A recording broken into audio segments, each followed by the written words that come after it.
कोयना नदीच्या खोऱ्यात गर्द जंगलाने वेढलेला वासोटा हा किल्ला व्याघ्रगड नावाने ओळखला जातो. सह्याद्री व्याघ्र प्रकल्पात येत असल्याने येथे मुक्काम करण्यास बंदी आहे. वासोटा किल्ल्यावर जाण्यासाठी साताऱ्यातील बामणोली येथून व चिपळूण जवळील चोरवणे येथून 2 प्रमुख मार्ग आहेत. बामणोली येथून बोटीने कोयना धरणाचा शिवसागर जलाशय सुमारे 1.5 तासात पार करत वन खात्याच्या कार्यालयापर्यंत येतो. हा संपूर्ण परिसर सह्याद्री व्याघ्र प्रकल्पाच्या अखत्यारीत असल्याने पावसाळ्यात तसेच 31 डिसेंबर व 1 जानेवारी रोजी गडावर जाण्याची परवानगी मिळते. अभयारण्यात प्रवेश करण्यासाठीचे शुल्क भरून वन खात्याच्या कार्यालयापाठीमागील घनदाट जंगलातून जाणाऱ्या वाटेने आपला पायी प्रवास सुरू होतो. साधारणतः 15 मिनिटात आपण ओढ्याजवळ पोहोचतो. यापुढे हनुमान व गणपतीचे मंदिर आहे. हा ओढा पार केल्यानंतर घनदाट जंगलातील उभी चढण चढत साधारणतः तासाभरात आपण नागेश्वर सुरख्याच्या फाट्यावर येतो. येथून उजवीकडे जाणारी वाट नागेश्वरला तर समोर चढाईची वाट अर्ध्या ते पाऊण तासात गडावर घेऊन जाते. या ठिकाणी असलेल्या चौकीचा चौतरा आजही पाहायला मिळतो. वाटेत काही समाधीचे अवशेष पाहायला मिळतात. जंगल संपून किल्ल्याच्या माथेखाली असलेल्या पठारावर आल्यानंतर किल्ल्याचा दरवाजा व त्याच्याकडे जाणाऱ्या खडकात खोदलेल्या पायऱ्या नजरेस पडतात. किल्ल्याच्या दरवाजाची मोठ्या प्रमाणावर पडझड झाली असून किल्ल्याचा उत्तराभिमुख दरवाजा 2 बुरुजात बांधलेला.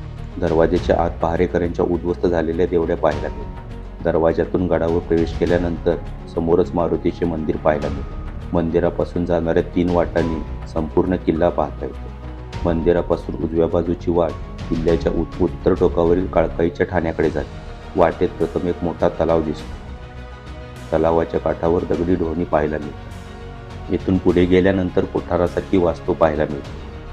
याजवळच जांभ्या दगडाने बांधलेले महादेवाचे सुंदर मंदिर.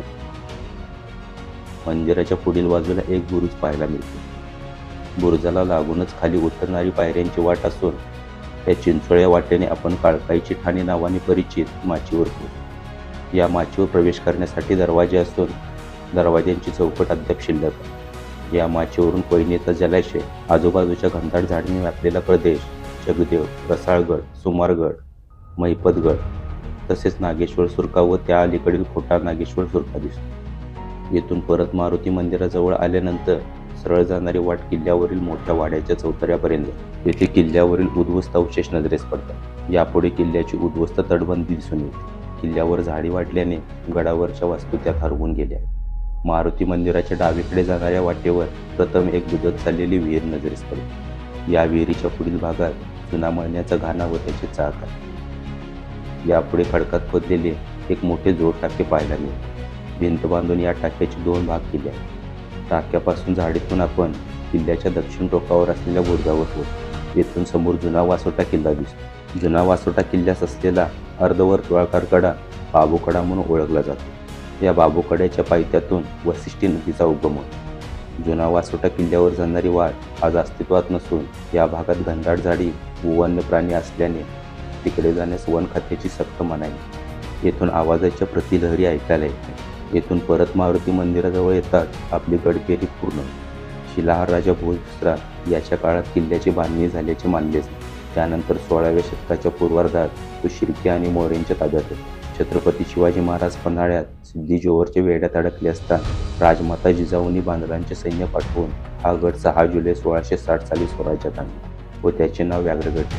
गडाची दुर्गमता पाहता शिवरायांनी या किल्ल्याचा वापर तुरुंग म्हणून केला. पन्हाळगडाच्या वेढ्यात राजापूरच्या इंग्रज अधिकाऱ्यांनी सिद्धी जोहरला मदत करत पन्हाळ्यावर तोफांचा मारा केला होता. राजापूर मोहिमेत मराठ्यांनी राजापूरची वखार लुटली आणि तिथल्या इंग्रज अधिकाऱ्यांना कैद केले. त्यात ग्रिफर्ड, फॅरन व सॅम्युअल यांना 3 वर्षे वासोट्यावर कैदेत ठेवण्यात आले.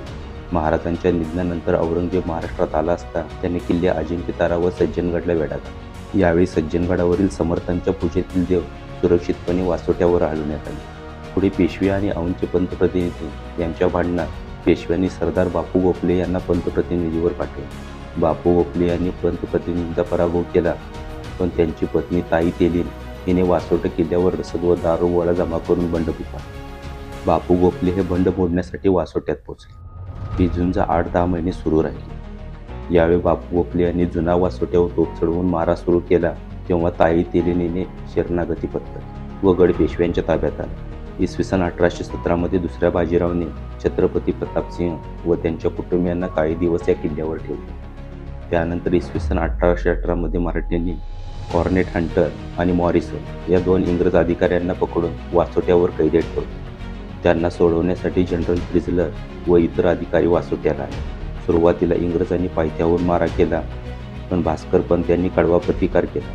शेवटी जनरल फ्रिझलर यांनी जुना वासोट्यावर तोफा चढवून हा किल्ला हस्तगत केला. तोफेच्या माऱ्यामुळे किल्ल्यावर वास्तू मोठ्या प्रमाणावर उद्ध्वस्त झाला.